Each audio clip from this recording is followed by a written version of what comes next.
All right. Well, welcome back. Let's do this one quick and dirty. So it's that time of year where we do the year in review kind of thing. So I thought I would do my own version, just like we did last year, and go through things that I want to talk about. All the books that we talked about. By we, I mean me, talked about this year. So my year in review, according to Goodreads, was 16,465 pages read, 58 books read. Shortest book was 48 pages. This is a Lazy DM's workbook, and longest was 11,089 pages. That was Haskell from First Principles programming book. Average book length was 283 pages. The most shelved was The Great Gatsby. I think when Goodreads says that, that means the most people put that on their bookshelf to read. Was The Great Gatsby. The least shelved was Tal'Dorei Reborn, which is a D&D settings book for the Tal'Dorei campaign. But anyway, my average rating was 4.3. Hiders, yeah. So read a bunch. It's a little skewed this year. I didn't actually read 58 books this year. We're probably a dozen of those were books that I'd already read, but I went ahead and did a review this year, so I went ahead and put it in this year in my Goodreads. But we're somewhere between a book every week or two, um, which is surprising because I think when we started out this, we were aiming for like a book a month, right? Or a book, or at the best, a book every 2 weeks. And we definitely hit that. So that was really great. Surprising result.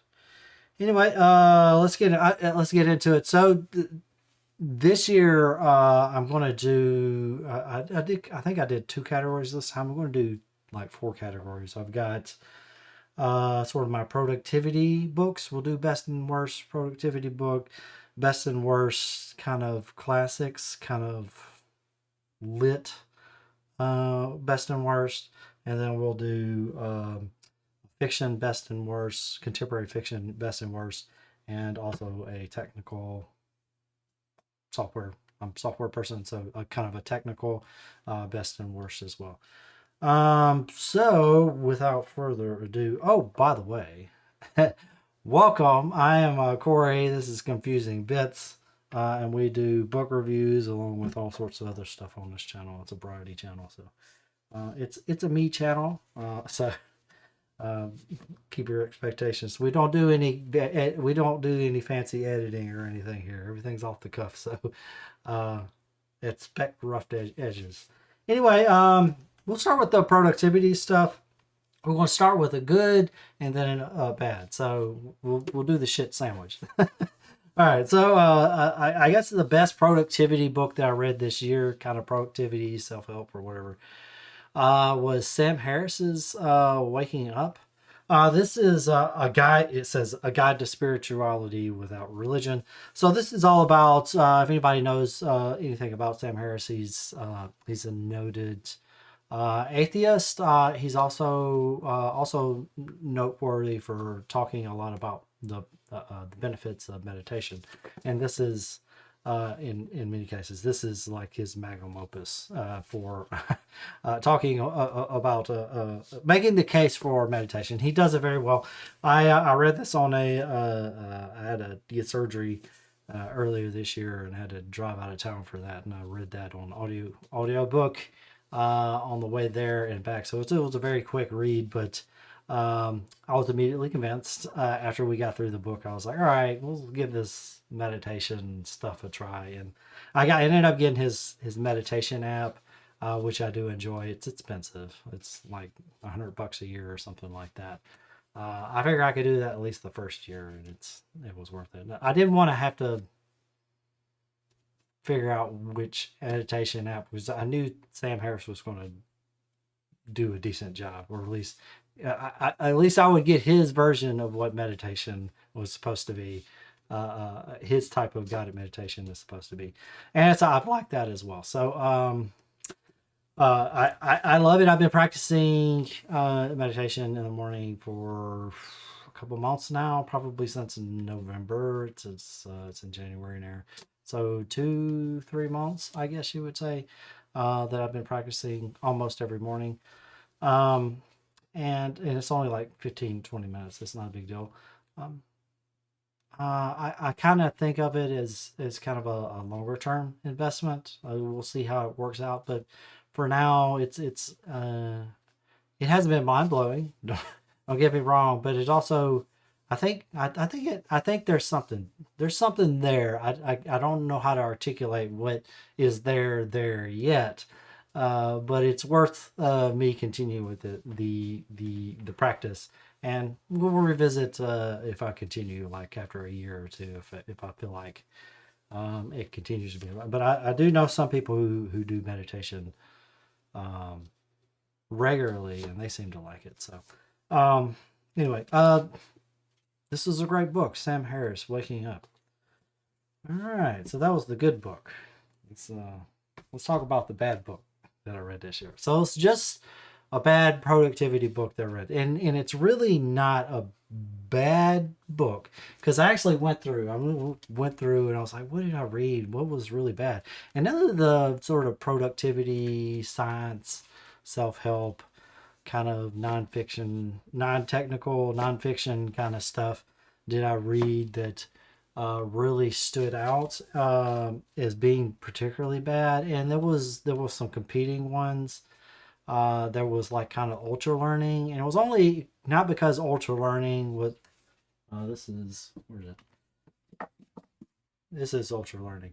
It's not because ultra learning was particularly bad, but because I think it gives the wrong impression of what it means to learn a subject. And like it's really focused on rote memorization kind of stuff, and it's not really because most of the skills that you really want to learn are skills that involve practice. You have to actually practice them to get good at them. You can't just barrel your way through it with flashcards kind of stuff. So I think that was kind of one of the ones I was wanting to talk about. Also, another one was this Tiago Forte building a second brain. I think that's also another trap in the like productivity space is getting too caught up in optimizing your productivity system, and that's very much in that vein where you have this process and then this process and this process and a whole bunch of process, and you're not actually getting any work done. You're just doing a whole bunch of busy work. You're procrastinating instead of actually getting things done. Uh, you're procrastinating with your productivity system, so it's kind of a trap, right? And so I thought maybe that would be it, but in the end, I had to give it to Why We Sleep, Unlocking the Power of Sleep and Dreams by Matthew Walker. Again, none of these books were bad. This was Building Second Brain wasn't bad. Ultra Ironing was not a bad book. Why We Sleep is not a bad book. It turns out I didn't have a really bad book in the.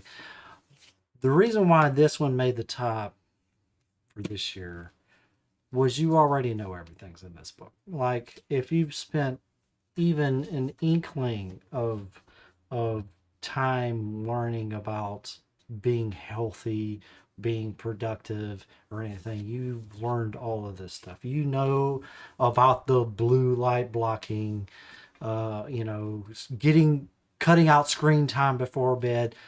By the way, I don't know about you, but I notice zero difference whenever I do the blue light blocking versus not, or cutting out all screen time versus not. As long as I go to bed at a regular time, it works out the same for me. I notice no difference. So and that's another kind of thing with it. So you already know most of what's in this book. Also, most of what this book is kind of what I would consider some of the lowest tier quality of science. This is a popular science book, so they're always kind of glossing over details. So I don't want to fault them for that. There's always going to be that. I'm not criticizing them for kind of glossing things over. I'm obviously not a sleep expert, so I don't expect for me to be able to critique it in that manner. But I do know the method of what they get this science. This is human behavior.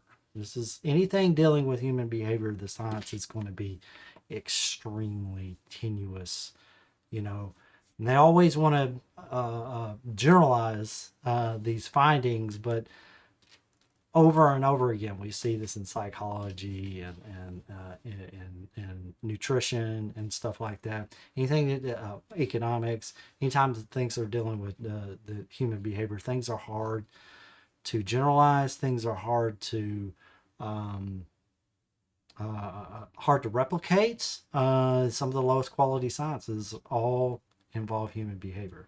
Um, it's not the only ways that science can fail us, but and it doesn't mean you ignore everything that they say, but there's a lot of science that they talk into. They go into the kind of the science where they talk about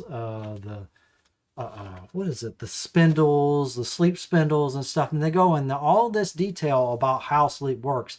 And the thing is, you go through this stuff and you think you're learning about sleep, but they've just moved the goalposts. Like sleep has these things called sleep spindles that we see in there, and then but that didn't tell us anything about what sleep is. It just says that there's this behavior that we call sleep spindles. We still don't know what sleep spindles themselves are, so we just moved the question. We didn't really learn anything particularly actionable or new that's actionable, right? And that's kind of the fault of a lot of these health and longevity sciences and of course sleep and anything you're dealing with human behavior. Um, it's hard to generalize. You think you've learned something. They spit out a lot of facts. They talked about a lot of data, but in the end, you haven't really learned anything new. Not really, not anything that affects you in your life. Now, maybe sleep metals may be an active area of study that's of great importance in the field of sleep science, and that's in a line of investigation in sleep science. But that doesn't mean that tells us anything at writ large about sleep in general, right? At least that's what I took away from the book. Like there was a lot of things about that they would go into detail about how sleep works. That in the end, it doesn't really change how you would behave. It doesn't tell you how to optimize your sleep because you know these things. You know, it doesn't let you improve your sleep because you know all of this stuff. It was just noise. You know. It's not a bad book. Don't get me wrong. It's my bad productivity book just because I didn't have a bad one. But this one's the lowest one because you almost certainly know, you go to bed at a consistent time. You get light first thing in the morning. You try not to have coffee really early in the morning. Let, the sleepiness wears off and then have coffee. Nobody does that, but we all know that that's what you're supposed to do. We all know you're not supposed to have caffeine after 12 p.m. or something like that, or after 2 or whatever the number is. We all know the rules. We all know how we're supposed to sleep. We all know we're supposed to turn the temperature down at night so you sleep in a colder and we know we can go in a hot bath and that causes our body to expel body heat and lowers our core body temperature. I don't know how that works, but anyway, we all know the rules and everything, and that's all in this book. You probably don't need to read this book. That's why it was the worst productivity book that I read this year. Not a bad book, just the worst. Next up, let's do fiction, popular fiction, contemporary fiction. I started a bunch of series. I started the Wheel of Time series. I started Discworld. I started Game of Thrones. I started The Expanse. I started the Dresden series. I started a whole bunch of series because I didn't know what I liked as far as popular fiction goes. This fiction series goes out. Those were all ones that everybody was always talking about, so I just tried them all. And the one that stood out, and there was so many good ones, It was hard. In fact, we only really had one real big miss. But there were so many good ones. But the best one, just because it's science fiction, and that is my jam, is Leviathan's Wake by James S. Corr. So this is the Expanse series or whatever. As you can see, we've already got the next two books already in the queue. I loved it. I love the Amazon series. I just ate it up. I couldn't. I wanted more, and this was great. I really loved that it actually fleshed out the characters more than what I remember from the book. I know that there were some differences that they made, especially later on. We had to really get into those in this book, but not that I could tell. I can never remember this character specifically said this at this time, but but in the television series, it was another character. I never remember any of those details. I only know like ships went pew pew, that it was fun. It's a great I feel like all the characters behave in a way that is true to each character. There's enough detail to each character to make them distinct, but also they also behave in a way that would be consistent with their distinctiveness. There's great conflict. There's a mystery going on. I just really love this. Even I know how it ends. Well, I know up to like book 6 or whatever, up until the Amazon website, the series on Amazon, however far that goes. I know up to there roughly how the story goes. But it's been so long because you watch it over time, you forget all the details. But it's great to go back to it, and it's still an engaging read. Obviously, all my reading is almost all on audiobook. But so when I say read, it's almost always means audiobook, yeah, on my morning walk or run. But this, love it. Highly recommend it if you're remotely into science fiction. If you loved the series, if you haven't seen the series, you should watch the series. If you love the series, you should definitely read the book. They're still quite enjoyable. I loved it. I got to talk about this all day. I can't wait to get started on the next ones. All right. Now, I do actually have a worst. And I'm going to make some people mad by saying this. I haven't given up on this series. We've decided that we're just going to pause it for a while. I haven't given up, but it's the Wheel of Time, guys. This book was so much. uh, it's in fact I got more engagement from that one from that video than I think any other video. So many Wheel of Time fans out there. I don't hate your book. I don't hate your series or whatever. I think maybe you've forgotten how rough it is to get started in this book. They hit you with everything in this book. And it's kind of my biggest takeaway. It was so much. There was so many characters like right out the gate. There was so much. He didn't, for me, Mr. Jordan here didn't give enough time for the story to develop. It should have been like you start with a small cast, get them going, and then you meet up with a larger cast and build it up through this book. But no, you just start out with a full troop, like right from the get-go. And it's like a dozen different characters, it seems like, that you have to know what's going on. Plus, there's some kind of stuff that's happening in the past, and it's related to the future. And at least really listening to it on audiobook, it seemed like all the characters were kind of vanilla. To me, they were kind of generic. There's, of course, your hero. You know exactly who the hero is from the beginning. It's even though there's a whole troop of main characters, you know exactly who the real deal is, like from the beginning.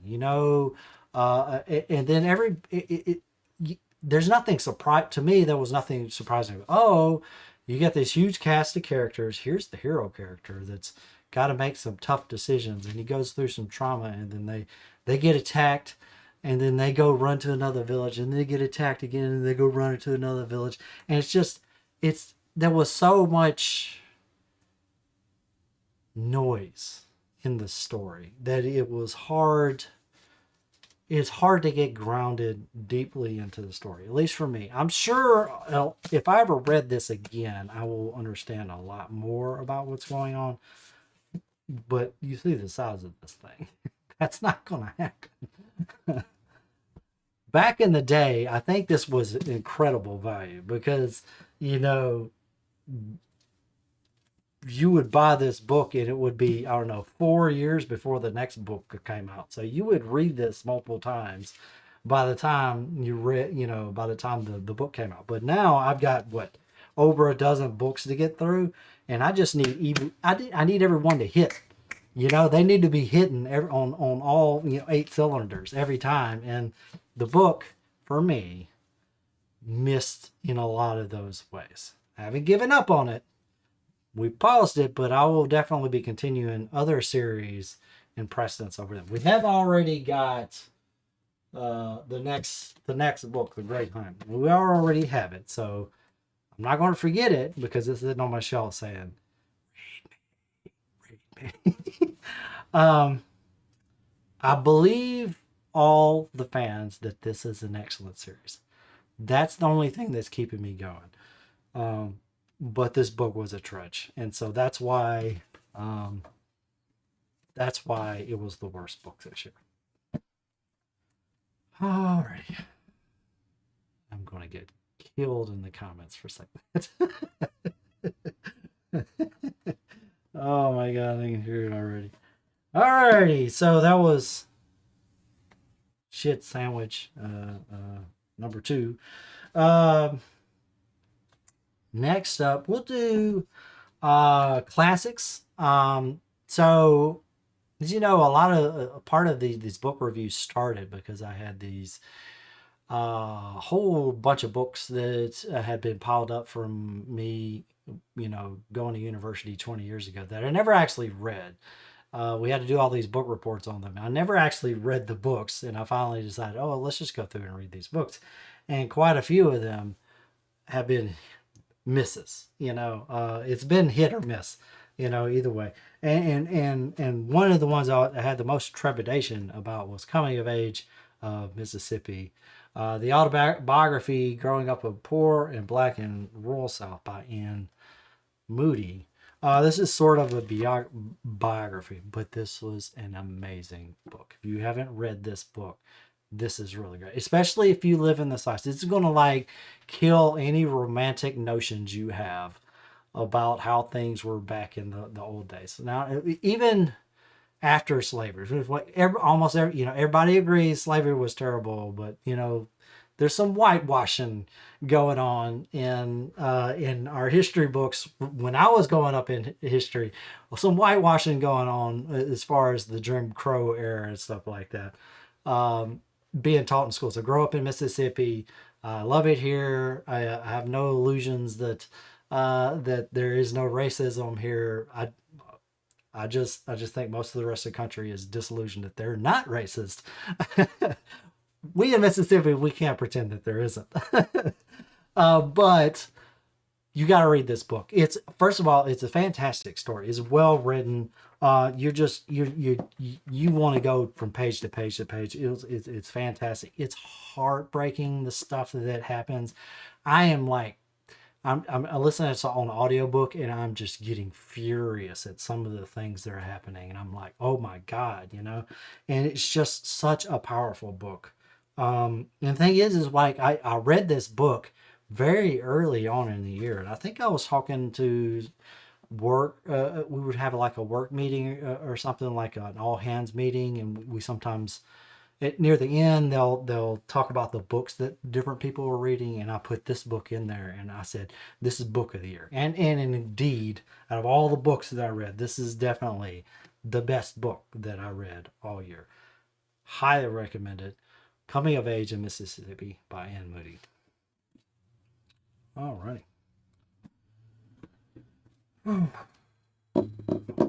again. I'm going to get some hate for this one. The worst classic lit that I read this year was A Picture of Dorian Gray. If you saw the review video, you that was all my thoughts. I despised every character in here. The story makes no sense. The way the characters behave make no sense. They're all caricatures of characters, not actual things that you can empathize, not characters that you can empathize with. They're all thoroughly despicable. There is not one single likable character in here. There's no plot. There's no reasoning. I have no idea how people keep recommending this book. This is an atrociously bad book. And it's going through this hoity-toity language. It's just like, already something that I don't like is the stupidly overly embellished language. I hate that style of really complicated language. And this has it in spades. That's the only thing I think. If people think that is high literature to read that type of prose, and they ignore the crappy characters, the no plot, the despicable behavior, the unlikableness, there's nothing redeeming about this book. I do not, sometimes when you criticize things, you have some nitpicks here or there. And there's always that temptation that you're going too bad. Like there are some good bits, but maybe you were mostly overridden with the bad bits. There was no good bits in this book.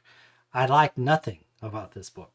And I'm frankly flabbergasted that it's recommended so often. I don't understand it. Anyway, this was the worst classic lit book that I read, was The Picture of Dorian Gray by Oscar Wilde. My blood pressure is rising just holding the book.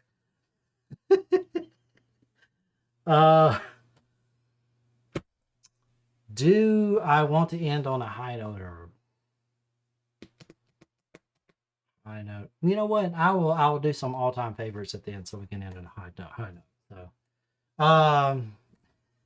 next up is the best technical book that I read this year, or at least finished this year, was Haskell Programming from First Principles by Christopher Allen and Julie Muranuki.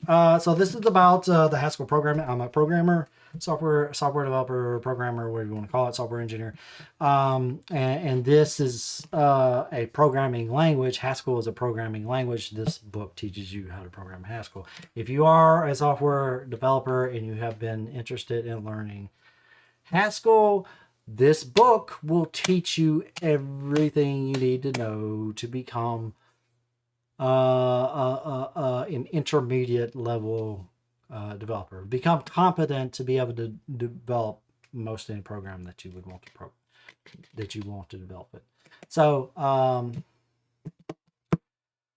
it's a great book. I also loved it because it's very much, there's the joke that the problem with teaching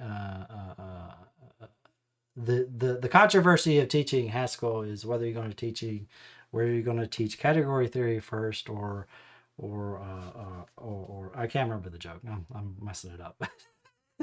Anyway, the joke is that it's complicated versus this other complicated thing, and it's ridiculous. And yes, this is you're going to learn some complicated concepts. You're going to learn about category theory.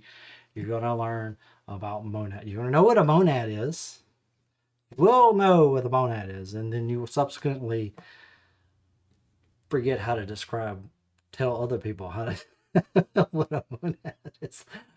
You will know what a monad is.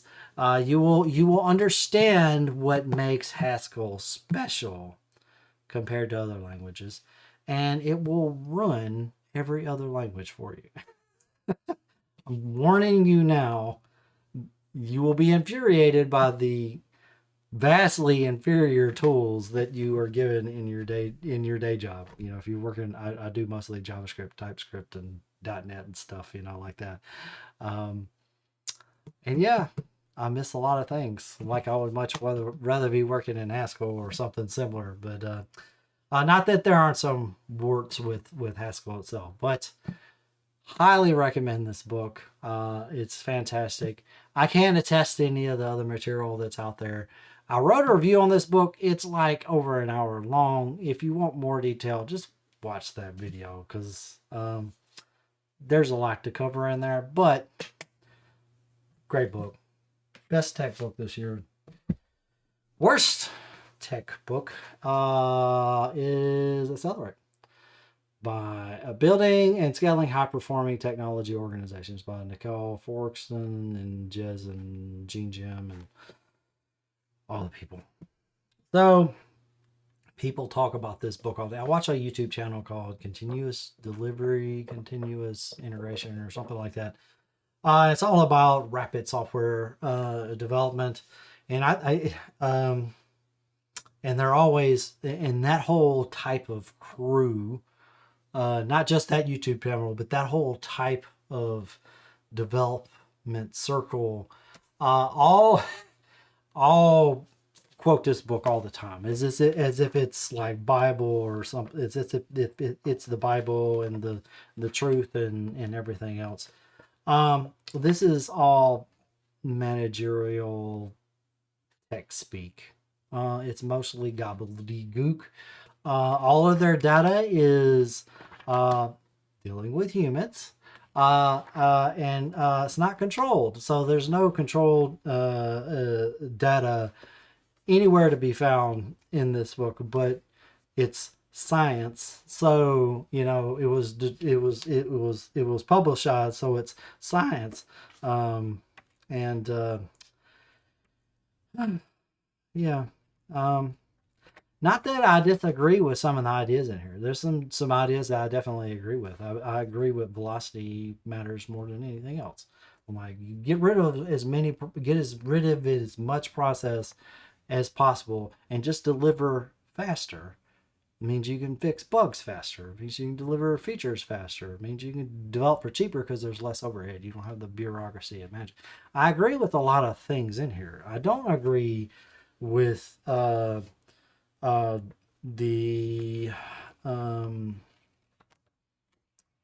credibility that has been given to the science that's in this book. I think most of the people who are talking about this book maybe have a naive notion of what science is. And I can say that because I used to do science. I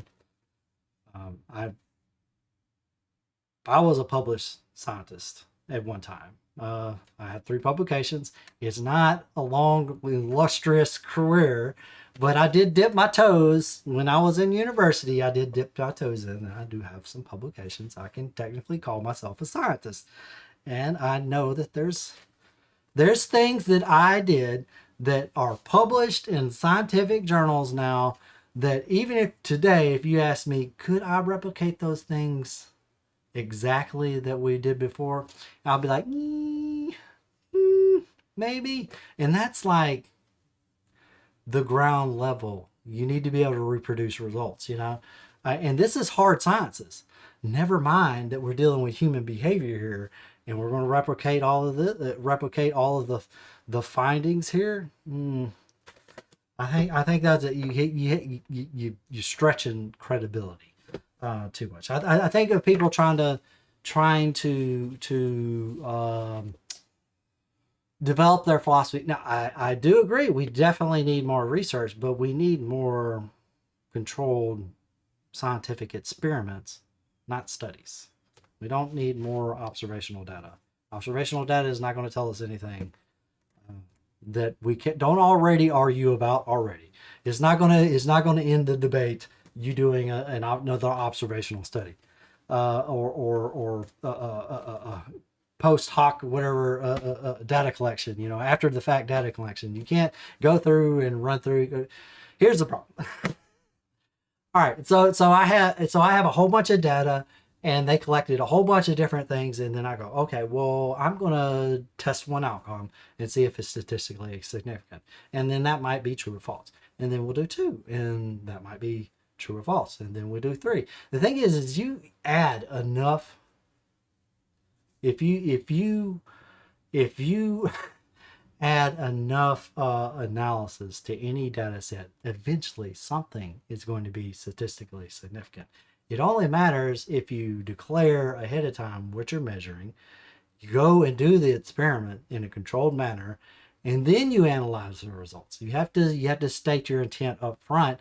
Otherwise, you can just at the end of the if you did a controlled experiment and then at the end you analyze 20 different things, well, enough if you measure enough different things, one of them is going to be statistically significant. If you didn't find anything statistically significant, well, you add another 20 criteria that you could look for, and then maybe one of those 40 will be statistic. The thing is, eventually you're going to win the lottery, on a big enough data set, and that's not how science works. And that's the type of observational data, big data, that kind of data collection stuff works.